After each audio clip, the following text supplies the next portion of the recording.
नमस्कार, आप देख रहे हैं अपना उत्तराखंड और मैं हूं आपके साथ तिशा गुप्ता। बुलेटिन की शुरुआत करेंगे। बता दें कि पीएम मोदी का उत्तरकाशी दौरा स्थगित हो चुका है। दरअसल 26 और 27 फरवरी को मौसम विभाग के अलर्ट के बाद पीएम मोदी का दौरा स्थगित हो गया है। बताया जा रहा है कि पीएम मोदी अब 4 या फिर 5 मार्च को उत्तरकाशी दौरे पर आ सकते हैं। तो वहीं प्रधानमंत्री के उत्तराखंड दौरे को लेकर बीजेपी नेत्री लक्ष्मी अग्रवाल ने कहा है कि प्रधानमंत्री का उत्तराखंड से विशेष लगाव रहा है। जब वे प्रधानमंत्री नहीं थे तब भी उनका प्यार उत्तराखंड के प्रति रहा था। देखिए, निश्चित रूप से पहली बात तो ये कि प्रधानमंत्री जी का लगातार जब से वो प्रधानमंत्री बने हैं और उससे पहले भी लगातार उत्तराखंड से एक बहुत ही जुड़ाव रहा है, लगाव रहा है। लगातार उनके दौरे यहाँ लगते रहे हैं।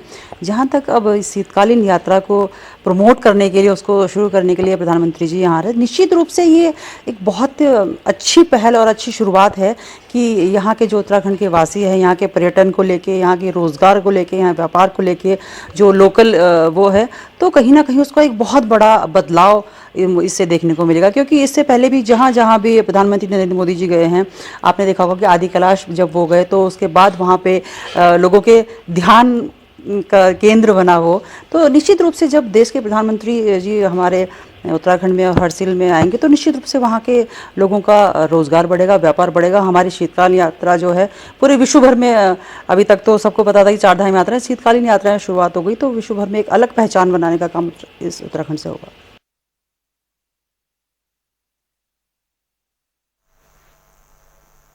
और उधर आपको बता दें, कांग्रेस से चकराता के विधायक प्रीतम सिंह ने विधानसभा की कार्य मंत्रणा समिति से इस्तीफा देने की चेतावनी दी है।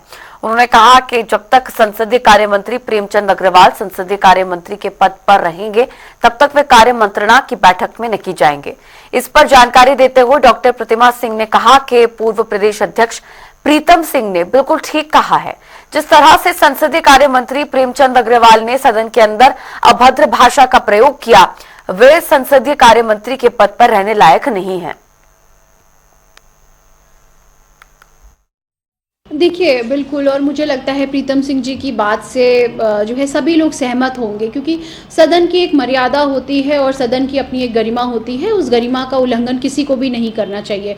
आप सदन में खड़े होकर, जिस सदन को पूरा जो है देश देख रहा होता है, वहाँ पे खड़े होकर आप किसी भी जाति धर्म समुदाय के लोगों को अगर अपशब्द कहेंगे तो उसकी कड़ी शब्दों में निंदा होनी चाहिए, उसकी भर्त्सना होनी चाहिए, और वो आज पूरे प्रदेश में हो रहा है। और इसी क्रम में प्रीतम सिंह जी ने बिल्कुल ये बात कही कि जो संसदीय कार्य मंत्री है उसे जो है सदन की जब जो है गरिमा और सदन के सम्मान की फिक्र नहीं है, तो फिर ऐसे संसदीय कार्य मंत्री की क्या जरूरत है। और वो बिल्कुल उनका कहना बिल्कुल सही है कि जब तक वो या तो जो है सबसे माफ़ी मांगने का कार्य करें, उनके मुख से जो भी शब्द निकले हैं, और नहीं तो बिल्कुल वो अगर उस कार्य समिति की बैठक में नहीं जाना चाहते हैं और इस्तीफा देने की बात कर रहे हैं तो वो बिल्कुल सही कर रहे हैं। और उधर आपको बता दें कि उत्तराखंड में पहाड़ मैदान विवाद थमने का नाम नहीं ले रहा है। खास कर सदन में संसदीय कार्य मंत्री प्रेमचंद अग्रवाल की ओर से पहाड़ियों को लेकर दिए गए विवादित बयान से प्रदेश में उबाल है। बात करें आंदोलनकारियों की तो वो भी अब इस मामले को लेकर सड़कों पर उतर रहे हैं। इसी कड़ी में कई वरिष्ठ आंदोलनकारी अपनी नाराजगी जाहिर करते हुए डीएम कार्यालय पहुंचे, जहां उन्होंने सिटी मजिस्ट्रेट के जरिए प्रधानमंत्री के नाम ज्ञापन सौंपा।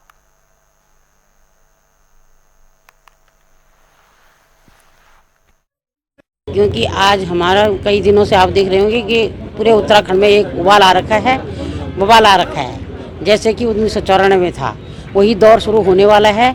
और जो हमारे 3 बिंदु पे अभी हमने जिलाधिकारी महोदय को ज्ञापन दिया, तो उसमें ये जो रिलेशन हमें तो बोलने में भी शर्म आ रही है। क्या है ये? हमारे उत्तराखंड संस्कृति को ये बिल्कुल ये कुठारघात हो रहा है। और हमारी संस्कृति पर ये, मैं तो कहती हूँ कि हमारे पास शब्द ही नहीं, हम किन शब्दों पर इनका जो है निंदा करें। और जो अग्रवाल जी, क्योंकि हम हैं उत्तराखंड के लोग, हम किसी को अशब्दों का प्रयोग नहीं करते हैं।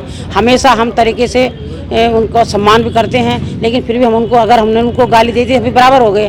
लेकिन उन्होंने जो अभद्रता दिखाई विधानसभा में, उससे हम मतलब काफ़ी ठेस पहुंची है और पूरे उत्तराखंड के लोग आहत हो रखे हैं और हम इसको बिल्कुल सहन नहीं करेंगे। उसमें हमारा ज्ञापन में था, एक तो लिव इन रिलेशनशिप का जो है उसके विरोध के उसमें था, और जो ये मंत्री जी ने अभद्र भाषा का प्रयोग किया हम उत्तराखंड वासियों के लिए, उसके संदर्भ में था ये हमने ज्ञापन दिया। और एक छोटा सा ये था कि माननीय मोदी जी यहाँ आ रहे थे, तो उनके लिए कि हम एक मतलब बहुत शांत उससे उनसे समय लेना चाह रहे थे। देखिए, सीधे सीधा विधानसभा में जिस प्रकार से एक संसदीय कार्य मंत्री और आप जो कैबिनेट मंत्री इस तरह की बात करें, तो निश्चित रूप में ये उबाल करने वाली बात है। कहीं ना कहीं जो है प्रश्न चिन्ह खड़े हो जाते हैं हमारी विधायिका पे, और प्रश्न चिन्ह खड़े हो जाते हैं हमारी विधानसभा अध्यक्ष पे। उन्होंने पीठ की भी बेइज्जती करी वो कागजों को पटक कर, और जिस प्रकार से उन्होंने कभी बीच में आपने प्रकरण देखे, कई चीजें हमने इग्नोर करी हैं। स्वयं हमारे साथ कई बार उनके आर्गूमेंट हुआ है, हमने उस चीज को इग्नोर किया। बीच में गाड़ी से उतर के वो थप्पड़ मार देते हैं किसी को, वो इग्नोरेंस करके। तीसरी बार आप जो भी निकाय चुनाव है वहां आप कह रहे हैं कि हमें बदतमीज बनना पड़ेगा, किसी भी हद तक जाना पड़ेगा। तो ये एक मर्यादा का पालन, ये निश्चित रूप में मैं उनकी बड़ी अप्रिशिएट करता था जब तक वो विधानसभा अध्यक्ष थे। जब तक वो विधानसभा अध्यक्ष थे हम उनकी तारीफ करते थे कि आप गैरसैंण जाके ध्वज फहराते हैं, सब कुछ ठीक है। आप कैबिनेट मंत्री बने, 3-4 बार बने, आप ये आस्तीन बिटोलते हुए बात कर रहे हैं, तो ये बॉडी लैंग्वेज आपकी ये बताती है कि आपके अंदर इतना अहंकार आ गया और आप उस संघर्ष को नहीं जानते हैं। और आप खासकर जब आप राज्य अनुकारी कह रहे हैं अपने आप को, तो आपको तो मर्यादा में रहना चाहिए था, आपको उन भावनाओं को समझना चाहिए था, उन साधतों को समझना चाहिए था। तो निश्चित रूप में ये कहीं ना कहीं हम जो है सरकार पे मांग करते हैं कि उनको इस्तीफा, तत्काल उनका इस्तीफा होना चाहिए।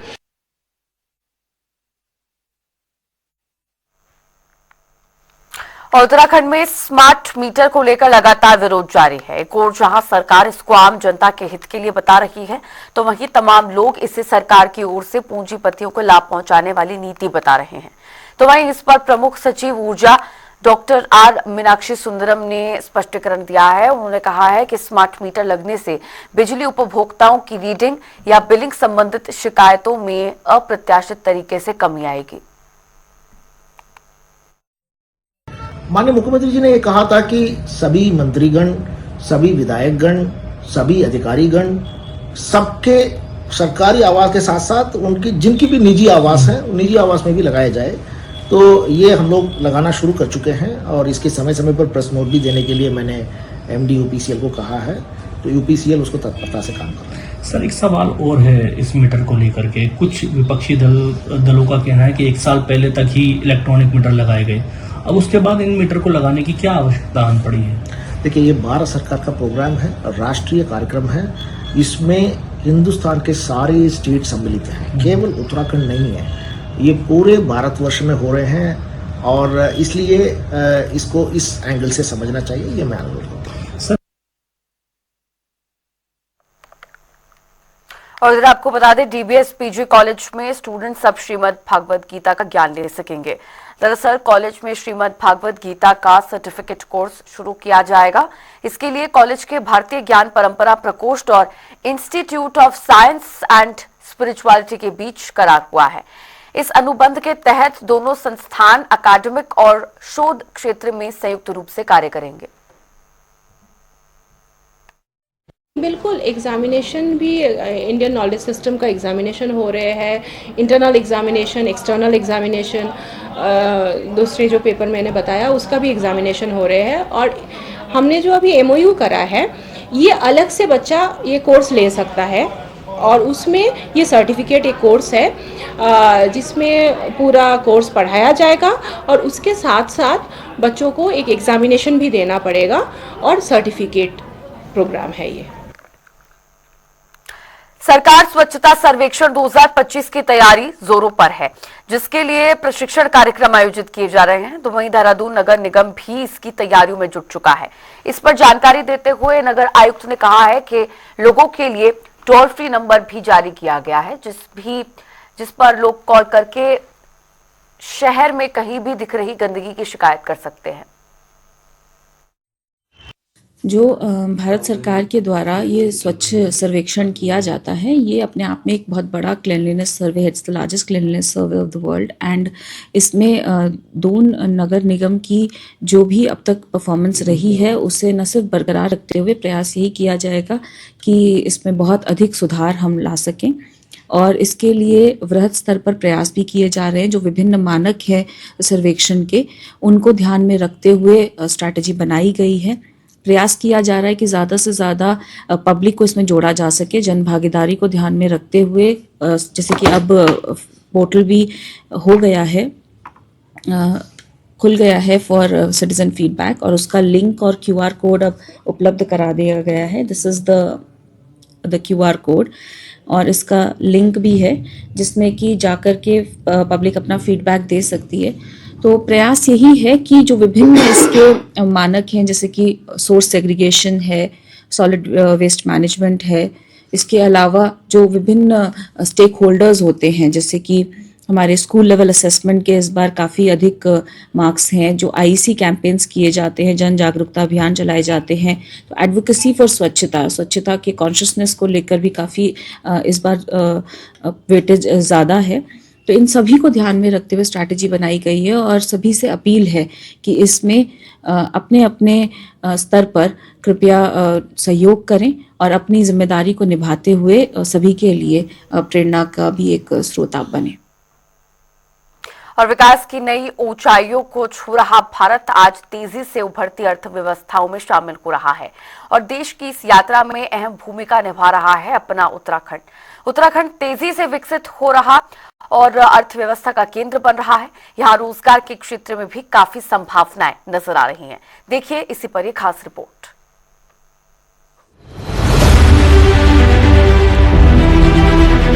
विकास की नई ऊंचाइयों को छू रहा अपना देश भारत आज दुनिया की सबसे तेजी से उभरती हुई अर्थव्यवस्थाओं वाले देशों में शामिल हो गया है, और देश की इस विकास यात्रा में अपनी अहम भूमिका निभा रहा है उत्तराखंड।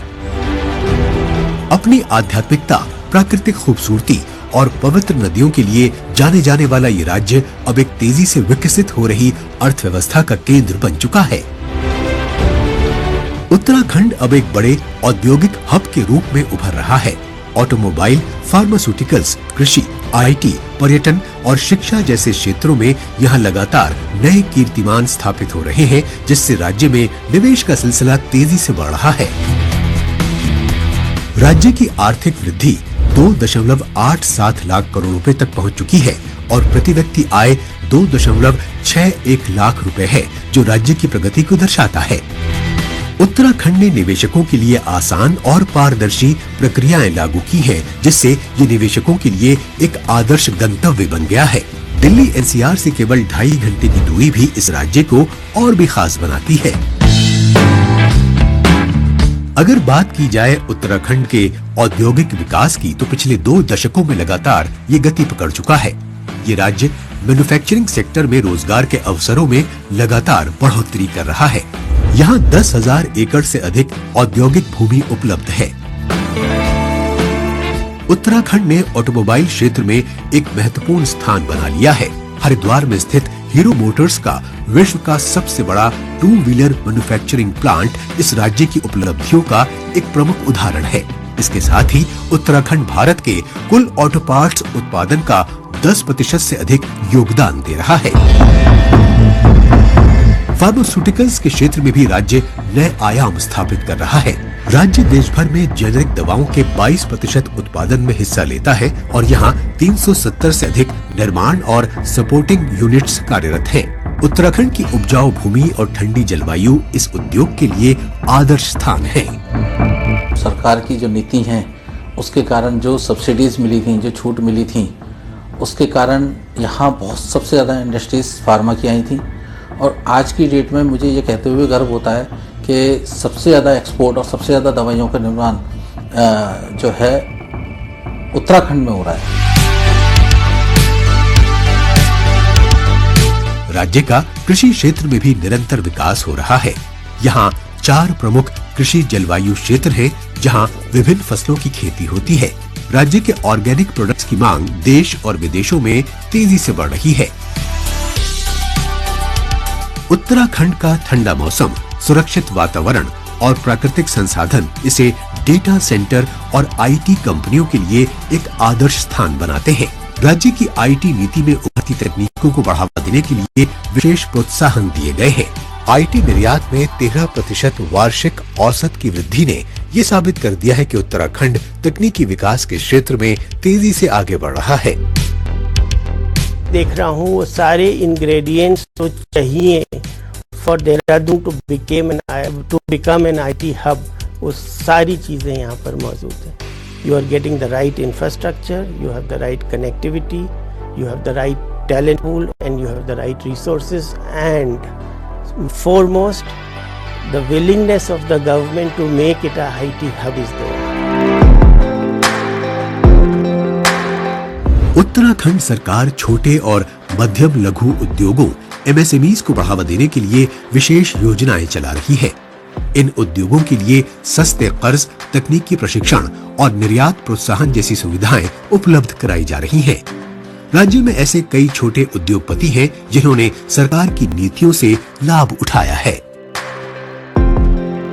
गवर्नमेंट की तरफ से हमें बड़ी फैसिलिटीज़ मिली। उन फैसिलिटीज़ में जैसे हमने अपना DIC में रजिस्ट्रेशन करवाया, PNB बैंक ने हमें बड़ी हेल्प की।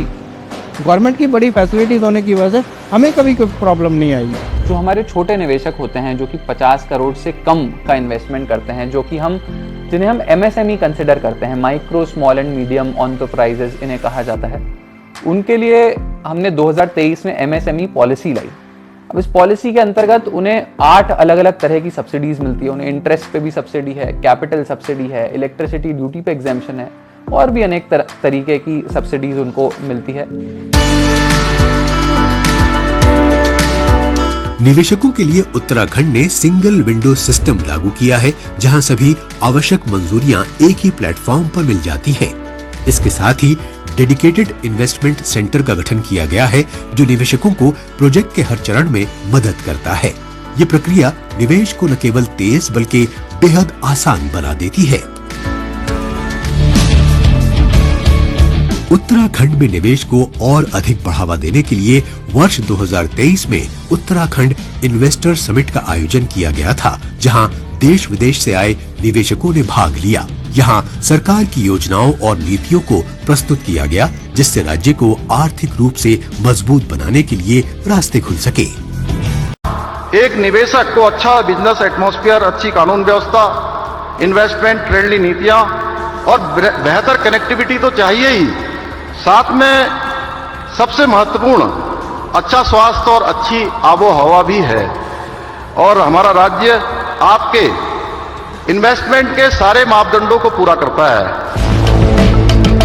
ये राज्य न केवल वर्तमान में औद्योगिक गतिविधियों का केंद्र बन चुका है, बल्कि भविष्य में यहाँ और भी अधिक संभावनाएं हैं। राज्य में मौजूद स्किल्ड मैन पावर, निवेश अनुकूल नीतियां और विकसित होता आधुनिक इंफ्रास्ट्रक्चर इसे एक स्थिर और समृद्ध भविष्य की ओर ले जा रहा है। आने वाले वर्षों में ये राज्य एक प्रमुख वैश्विक निवेश केंद्र बनने की ओर अग्रसर है। सामर्थ्य से भरी ये देवभूमि निश्चित रूप से आपके लिए निवेश के बहुत सारे द्वार खोलने जा रही है।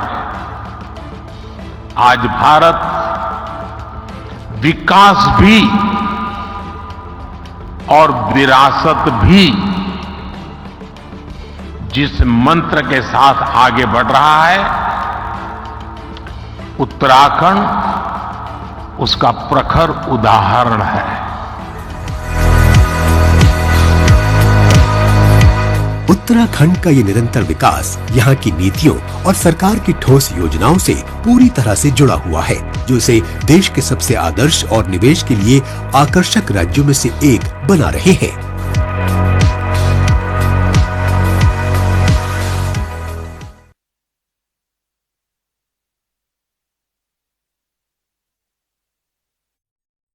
और चलिए बुलेटिन में आगे बढ़ेंगे और 2 मिनट में बताएंगे आपको 10 बड़ी खबरें। 2 मई को खुलेंगे केदारनाथ धाम के कपाट। महाशिवरात्रि के पावन पर्व पर तारीख और समय का किया गया ऐलान, तैयारियां तेज। रुड़की में पुलिस को मिली बड़ी सफलता। IIT के प्रोफेसर और उसके साथी को पुलिस ने किया गिरफ्तार। कांवड़ियों को अपने वाहन से मारी थी टक्कर। रुड़की में सुनहरा गांव में मामूली बात पर हुआ खूनी संघर्ष। 2 पक्षों के लोगों में जमकर चले लाठी डंडे। मौके पर पहुंची पुलिस ने मामला कराया शांत। उत्तरकाशी के थरन गांव में मकान में लगी भीषण आग। लाखों का सामान जलकर हुआ राख। कड़ी मशक्कत के बाद आग पर पाया गया काबू।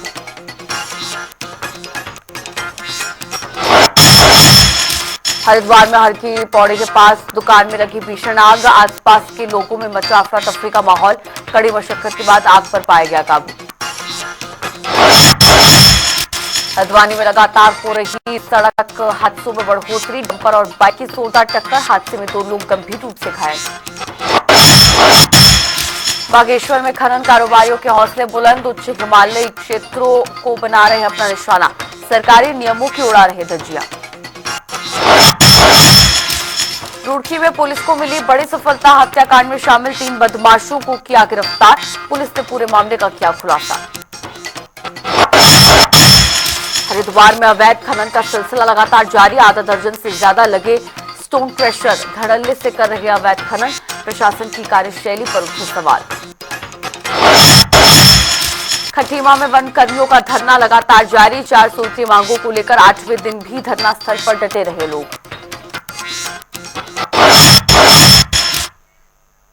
और इसी के साथ इस बुलेटिन में फिलहाल के लिए इतना ही, रुक रहे हैं एक छोटे से ब्रेक के लिए।